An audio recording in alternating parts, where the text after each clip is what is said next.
अस्सलाम वालेकुम, welcome back. I am Hussain Sajid और इस वीडियो के अंदर हम देखने जा रहे हैं विजुअल प्रोग्रामिंग बीबीए 208। इसके पास पेपर्स 2018 के लॉन्ग क्वेश्चंस, इस साल 3 लॉन्ग क्वेश्चंस आए थे और जिसमें पहला क्वेश्चन था कि write a program that input a number from the user in a text box and display whether this number is even or odd. अगर आपने अभी तक मेरा यूट्यूब चैनल सब्सक्राइब नहीं किया तो जल्दी से youtube.com ओपन कीजिए और हुसैन साजिद सर्च कीजिए। हुसैन साजिद ऑफिशियल इसका यूजर नेम है, इसको जल्दी से सब्सक्राइब कीजिए। अगर आप फेसबुक यूजर हैं तो same user name Hussain Sajid official के साथ मेरा फेसबुक पेज है, इसको भी लाजमी लाइक कीजिए। और सेम यूजर नेम के साथ मेरा इंस्टाग्राम का पेज है हुसैन साजिद ऑफिशियल, इसको भी जल्दी से फॉलो कीजिए। इसके अलावा यहाँ पे एक पब्लिक व्हाट्सएप नंबर मेंशन है, आपकी कोई भी क्यूरी हो तो आप यहाँ पे व्हाट्सएप कर सकते हैं। इसके अलावा अगर आपको कोई अपने टॉपिक से रिलेटेड स्पेशल वीडियो बनवानी हो तो भी आप इस नंबर पर मुझसे कांटेक्ट कर सकते हैं। मैं आपका जो भी टॉपिक होगा I will try my best कि उसको मैं अच्छा से एक्सप्लेन करूं। Going towards a topic, we were discussing about the program कि write a program that input a number from the user in a text box and then display whether it is even or odd। तो हम दो part हैं इसके। पहले आपने user से number लेना है, तो नंबर के लिए आपको पहले वेरिएबल बनाना पड़ेगा। तो आप यहाँ पे देखें ये प्राइवेट सब कमांड 1_click, ये तो हर प्रोग्राम के स्टार्ट में आता है और लास्ट में एंड सब। इसको तो आपने रटा लगा के रखना है कि कोई भी प्रोग्राम लिखना हो तो ये लाइन तो आनी ही आनी है। फिर आपने चेक करना होता है कि हमने वेरिएबल्स कितने बनाने हैं। तो सिंपल सी बात है, यहाँ पे वो कह रहा है आप एक नंबर लें और बताएं वो वाला नंबर जो इवन है कि ऑड है, यानी एक ही नंबर आपने लेना है, तो एक ही वेरिएबल हमें चाहिए। तो डिम वेरिएबल का नाम मैंने एन रख दिया है और फिर एज और आगे इंटीजर। ठीक है, इंटीजर क्या है, उस वेरिएबल की डेटा टाइप। तो टेक्स्ट बॉक्स में उसने कहा है, तो टेक्स्ट बॉक्स का मतलब क्या होता है कि एक बॉक्स होता है जिसमें आप टाइप करते हैं, तो मल्टीपल बॉक्सेस में भी आप टाइप कर सकते हैं। तो हमें कैसे पता चलेगा कौन सा टेक्स्ट बॉक्स कौन सा है और हम किस में ये नंबर जा रहा है वैल्यू। तो सिंपल है, हम हर एक को जो है वो टेक्स्ट 1 टेक्स्ट 2 टेक्स्ट 3 के नाम से नेम दिया होता है। पहला टेक्स्ट बॉक्स जो है वो टेक्स्ट 1 होता है, दूसरा टेक्स्ट 2 होता है, तीसरा टेक्स्ट 3 होता है। और डॉट टेक्स्ट जो है ये उसकी एक्सटेंशन होती है कि ये टेक्स्ट बॉक्स है और ये उसका नाम है। जिस तरह आपके वर्ड की फाइल है तो डॉट डॉक या डॉक्स होता है, या पीडीएफ है डॉट पीडीएफ है, और मूवी शूवी होती है तो .mp4 या .fl भी होता है, वैसे ही ये डॉट टेक्स्ट इसकी एक्सटेंशन है। वो इसमें वैल्यू लेगा और इस एन के वेरिएबल में सेव करवा देगा। ठीक है, फिर आपने चेक करना है अब क्या वो नंबर इवन है या ऑड है। तो इवन नंबर की क्या निशानी होती है, उसको 2 पे डिवाइड करती है, वो पूरा पूरा तकसीम हो जाता है, पूरा पूरा डिवाइड हो जाता है और रिमाइंडर हमारे पास 0 आता है। तो हमने लिखा इफ एन मॉड जो है ये डिवाइड करने के बाद रिमाइंडर देता है। एन मॉड 2 का मतलब है एन को 2 पे डिवाइड करें तो जो मॉड मतलब रिमाइंडर आएगा, अगर वो इक्वल टू 0 है तो फिर क्या प्रिंट करें कि ये जो एन यूजर ने नंबर एंटर किया था इज एन इवन नंबर। ये डबल कोटेशन में हमने स्ट्रिंग लिखी है और दरमियान में ये कंकैटिनेशन है, क्योंकि ये वेरिएबल है और ये स्ट्रिंग है तो इसको आपस में कंकैटिनेट किया। आपने एंटर किया 18 तो वो कहेगा 18 is a even number. 20 enter किया 20 is a even number. For example वो 2 पे डिवाइड करते हैं और रिमाइंडर 0 नहीं आता, ये कंडीशन तो फॉल्स होगी। और इफ तभी चलता है जब ये कंडीशन ट्रू होती है। फिर वो क्या करेगा, वो इसको स्किप करके एल्स के पार्ट पे चला जाएगा और एल्स में आपने लिखा हुआ n is a odd number. तो नंबर दो ही तरह के होते हैं, या इवन होता है या ऑड होता है। 2 पे डिवाइड करते हैं तो या तो रिमाइंडर 0 आता है या रिमाइंडर 1 आता है। सो अगर रिमाइंडर आपके पास जो है वो 1 आता है तो आपने कह देना है कि जी ये ऑड है, और अगर रिमाइंडर 0 आता है तो आपने कह देना है कि ये इवन है। ठीक है, सिंपल सी इसकी पहचान है। तो आपने मतलब ये हमारा प्रोग्राम पहला सॉल्व हो गया। इसमें स्टिल कोई भी प्रॉब्लम हो, नंबर्स लेफ्ट साइड पे लिखा हुआ है, आप मुझे इस पे व्हाट्सएप करके वॉइस में मेरे से ये चीज पूछ सकते हैं, ये कॉल भी मुझे कर सकते हैं। अगर मैं फ्री हुआ तो आपकी कॉल पिक कर लूंगा। सो सेकंड क्वेश्चन है what are variables and its types, explain. So variable is a quantity whose value can be changed during the program execution is called a variable। जैसे अभी हमने ये पिछला प्रोग्राम किया तो यहाँ पे हमने n एक वेरिएबल बनाया है, तो इसकी वैल्यू हम बाद में बदल भी सकते हैं चलते हुए रास्ते में कहीं पे भी। सो ऐसी क्वांटिटी जिसकी वैल्यू आप ड्यूरिंग प्रोग्राम एग्जीक्यूशन बदल सकते हैं उसको वेरिएबल कहते हैं। इसका अलावा क्या है कि ये एक नेम्ड मेमोरी लोकेशन होती है। It is used to store programs input data and its computational result during the execution.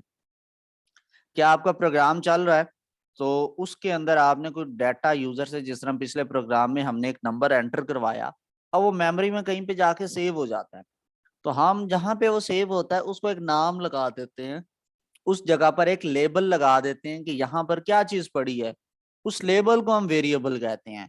और वहां पे आपने इनपुट डेटा भी स्टोर करवा सकते हैं, 2 नंबर को ऐड किया तो उसका जो कंप्यूटेशनल रिजल्ट आया उसको भी आप वेरिएबल में स्टोर करवा सकते हैं। सो प्रोग्राम चल भी रहा होगा तो उसकी वैल्यू जो है वो बदल सकती है दरमियान में। ठीक है, कि प्रोग्राम के स्टार्ट में एक वेरिएबल है उसमें वैल्यू 5 थी, आगे जाके वैल्यू 7 हो गई और फिर 10 हो गई, ऐसा हो सकता है। फिर आता है टाइप्स ऑफ वेरिएबल्स। तो हमारे पास 4 विजुअल बेसिक के अंदर बेसिक इसकी मेन वेरिएबल की टाइप्स होती है: numerical variable, string variable, special variable और वेरिएंट वेरिएबल।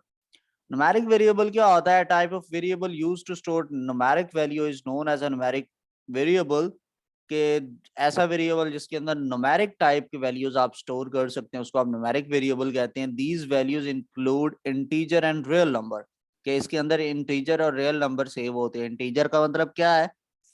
ये मेरा मोबाइल नंबर लिखा है, ये क्या है? बेसिकली एक इंटीजर वैल्यू है। यहीं पे मैं बीच में कहीं पे इशारिया लगा दूं तो वो क्या बन जाएगी? Real number. ठीक है, तो इंटीजर कहते हैं जो इशारिये के बगैर नंबर होता है, और रियल नंबर कहते हैं जिसमें इशारिया होता है। So numeric variable can be used in arithmetic calculation. Arithmetic calculation क्या होती है? Plus, minus, multiply, divide. ठीक है, सो इसका जो रिजल्ट्स आता है डिफरेंट अरिथमेटिक कैलकुलेशंस का, वो भी एक न्यूमेरिक वेरिएबल में स्टोर किया जाता है। ठीक है, हमने पिछले स्लाइड पे क्या वेरिएबल की डेफिनेशन की कि जिसमें इनपुट डेटा और कंप्यूटेशनल रिजल्ट दोनों आप इसमें स्टोर कर सकते हैं। सेकंड हमारे पास आता है स्ट्रिंग वेरिएबल। स्ट्रिंग वेरिएबल क्या होता है? क्या type of variable used to store a string is known as a string variable. String क्या होती है? एक set of character enclosed in double quotation is called a string. पीछे हमने एक प्रोग्राम लिखा, ये वाला, यहाँ पे इज ऑड नंबर, ये डिफरेंट अल्फाबेट्स यानी करेक्टर्स हैं, और ये सेट ऑफ करेक्टर है, और इसको आपने डबल कोटेशन में बंद कर दिया तो ये क्या बन गया? स्ट्रिंग। ठीक है, सो इट में कंसिस्ट ऑफ वन और मैनी करेक्टर यानी अल्फाबेट्स। इट में include upper case, lower case यानी बड़ी एबीसी, छोटी ABC, digit, special symbol like ये डॉलर, एम्परसेंट एंड परसेंटेज, ये सारे सिग्नेचर होते हैं, सॉरी सिंबल्स होते हैं, और ये स्पेस भी इसमें सिंबल के तौर पे काउंट होता है। Arithmetic calculation can not be perform on string variable, यानी आप जो स्ट्रिंग वेरिएबल है, यानी जिसके अंदर आपने, मेरा नाम हुसैन साजिद है तो मैंने ये एक वेरिएबल में स्टोर करवाया, तो इस पे अरिथमेटिक कैलकुलेशन नहीं कर सकता, यानी इसके साथ में कुछ ऐड, मल्टीप्लाई, डिवाइड नहीं कर सकता।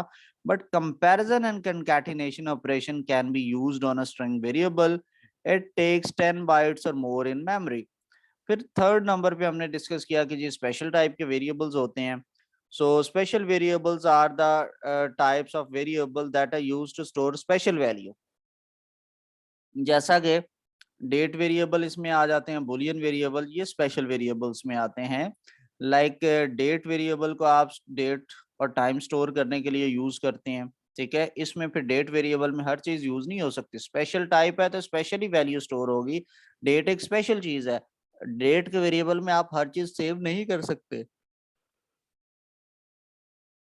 फिर आता है बूलियन वेरिएबल। बूलियन वेरिएबल हम स्टोर करते हैं इसके अंदर ट्रू या फॉल्स, इसके अलावा इसमें कुछ नहीं सेव कर सकते। ट्रू फॉल्स मतलब जीरो या वन, जीरो मोस्टली फॉल्स के लिए होता है और जो वन है वो ट्रू के लिए होता है। ठीक है, सो डिम एलिजिबल एज बूलियन, तो आप एलिजिबल हैं कि नहीं, इस तरह से हम इसका वेरिएबल बनाएंगे, और उसके डेटा टाइप बूलियन है तो यस और नो में आंसर आएगा, ट्रू और फॉल्स, यानी इसके अलावा तीसरी चीज नहीं हो सकती। तो दो चीजें बड़ी स्पेशल हुई। फिर डिम डीओबी एज डेट, तो डेट ऑफ बर्थ जो है वो उसका टाइप डेट है, तो आप इसमें अपना नाम स्टोर नहीं कर सकते, आप अपना मोबाइल नंबर, अपनी एज इसमें स्टोर नहीं कर सकते।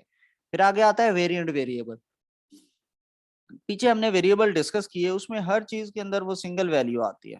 ठीक है, so variant variables handle all type of data and convert between them automatically, यानी आपने पीछे जो हमने वेरिएबल पढ़े, आपने स्ट्रिंग बनाया तो उसमें स्ट्रिंग ही सेव होगी, आपने डेट का वेरिएबल बनाया उसमें डेट ही स्टोर होगी, आपने इंटीजर वेरिएबल बनाया उसमें इंटीजर ही सेव होगा। लेकिन जो वेरिएंट वेरिएबल है ये हर तरह की चीज को हैंडल करता है। If integer value is store in a variant variable, वो उसको खुद ही इंटीजर बना देगा। ठीक है। अगर इसमें टेक्स्ट स्टोर है, सेम नाम है वेरिएबल का, तो वो उसे खुद ही टेक्स्ट बना देगा, टेक्स्ट के तौर पे यूज करेगा। सो डिम वेरिएबल का नाम एज वेरिएंट। अब जिस तरह का डेटा होगा ऑटोमेटिकली वो उसकी टाइप वो ही समझेगा। ठीक है, तो ये हमारा सेकंड क्वेश्चन था जिसमें हमने वेरिएबल्स की टाइप के ऊपर डिस्कशन की। थर्ड क्वेश्चन क्या आता है कि write a program that should accept obtained marks of 4 subjects from the students in the examination। यानी 4 सब्जेक्ट्स के वो वेरिएबल बनाएगा और उसमें स्टूडेंट से वो कहेगा जी इसमें अपने मार्क्स एंटर करें। Then calculate the percentage and assign grade to the student. फिर वो उसकी परसेंटेज लेगा, परसेंटेज के बाद वो ग्रेड बताएगा कि क्या है आपका grade. Display marks in each subjects, total percentage and grade. आपने उसने जो भी मार्क्स एंटर किए वो आपने बताने हैं, और फिर आपने उसका जो है वो टोटल परसेंटेज बतानी है, और फिर उसके बाद आपने बताना है कि उसका ग्रेड कौन सा है। तो हमने मतलब ये सारी चीजें इस बेस पर कैलकुलेट करनी है। अगर आपकी परसेंटेज 90 से ऊपर हुई या 90 है तो हम कहेंगे you got a plus grade. ये टाइपिंग मिस्टेक है, ये 85 है। सो अगर आपका वो 85 आता है तो हमने क्या कहना है कि आपका जो है वो बी ग्रेड है, सॉरी ए ग्रेड है। और 75 या उससे ऊपर है तो बी प्लस है, और 65 या उससे ऊपर है तो बी है, 55 या उससे ऊपर है तो सी है, 45 या इससे ऊपर है तो डी है, और 45 से लेस है तो एफ ग्रेड, यानी आप फेल हैं। तो सबसे पहले हमने ये वही प्राइवेट सब कमांड अंडरस्कोर क्लिक लिखा, फिर 4 वेरिएबल लिए हमने मार्क्स के लिए, M1 M2 M3 M4 as integer. फिर एक मैंने x एज अ सिंगल ले लिया, जो परसेंटेज, परसेंटेज डेसिमल में भी आ सकती है उसकी हमारी, लेकिन वो डेसिमल के अलावा ही जाएगा ऑब्वियसली, क्योंकि बाद में हम 100 से मल्टीप्लाई भी करेंगे उसको। लेकिन फिर भी स्टिल उसमें पॉसिबल है कि वो परसेंटेज में डेसिमल में चली जाए वैल्यू। M1 में हमने लिखा इनपुट बॉक्स। यहाँ पे हम इनपुट बॉक्स का मतलब यूजर से हम नंबर पूछ रहे हैं। एंटर मार्क्स फॉर सब्जेक्ट 1, ये हमने उसको मैसेज दिया है, इसके बाद वो नंबर पे वो टाइप करेगा पहले सब्जेक्ट के मार्क्स। फिर दूसरा वेरिएबल M2 है, उसमें अगेन इनपुट मार्क्स लिखा और अंदर मैसेज दिया जी एंटर मार्क्स फॉर सब्जेक्ट 2। फिर M3 है, इसमें फिर उसको कहा इनपुट बॉक्स में एंटर मार्क्स फॉर सब्जेक्ट 3, और M4 में फिर उसको कहा एंटर मार्क्स फॉर सब्जेक्ट 4, और फिर हम उसकी परसेंटेज निकाल रहे हैं। तो x इज इक्वल टू, पहले ये देखें अंदर एक मैंने करली ब्रैकेट स्मॉल ब्रैकेट, इसमें मैंने M1 M2 M3 M4 को जमा कर लिया। 4 सब्जेक्ट हैं तो मैं 100 marks for each subject count कर रहा हूँ, तो चारों को 400 पे डिवाइड कर दिया। ये total marks over obtained marks over total marks, और इसको मल्टीप्लाई किया 100 से, तो ये उसकी परसेंटेज आ जाएगी। फिर उसको स्क्रीन पे दिखाया जी आपके मार्क्स फॉर सब्जेक्ट 1 जो थे वो M1 में हैं, यानी जो उसने एंटर किए होंगे वो इधर डिस्प्ले हो जाएंगे। फिर प्रिंट करवाया मार्क्स फॉर सब्जेक्ट 2, वो M2 में चले जाएंगे। फिर प्रिंट करवाया मार्क्स फॉर सब्जेक्ट 3, वो M3 में चले जाएंगे। फिर प्रिंट करवाया मार्क्स फॉर सब्जेक्ट 4, और वो M4 के जरिए इधर प्रिंट हो जाएंगे। फिर उसको प्रिंट करवाया परसेंटेज, और वो एक्स के अंदर चूंकि कैलकुलेट हुई हुई है परसेंटेज, वो स्क्रीन पर डिस्प्ले करवा दिया। इसके बाद एक चीज रहेगी, वो है ग्रेड।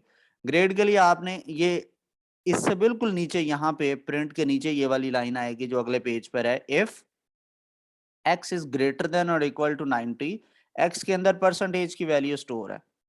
अगर उसका परसेंटेज ग्रेटर देन या इक्वल टू 90 है तो वो क्या प्रिंट कर देगा, a प्लस ग्रेड।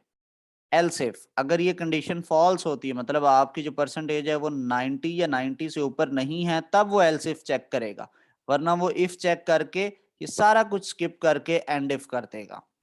ठीक है, और आपने इसमें क्या प्रिंट करवाया, एल्स इफ ये ग्रेटर देन और इक्वल टू 85 है, अब ए ग्रेड है। पहले ए प्लस था, अब ए ग्रेड है। अगर आपके वो जो है परसेंटेज वो ग्रेटर देन और इक्वल टू 75 है तो देन वो क्या प्रिंट करेगा, बी ग्रेड। अगर आपकी परसेंटेज एल्स इफ के साथ हम नेक्स्ट कंडीशन देते हैं 65 या उससे ऊपर है, देन प्रिंट बी ग्रेड। अगर else if x is greater than or equal to 55 then print C grade, और else if 45 या उससे ऊपर है तो D grade। अगर ये सारा कुछ फॉल्स हो जाता है तो नीचे कुछ भी हो सारों के लिए वो क्या है, F ग्रेड। ठीक है, और हमने एंड इफ कर देना इसको, और एंड सब आखिरी लाइन होती है हमारे। तो ये था हमारा 2018 का पास्ट पेपर।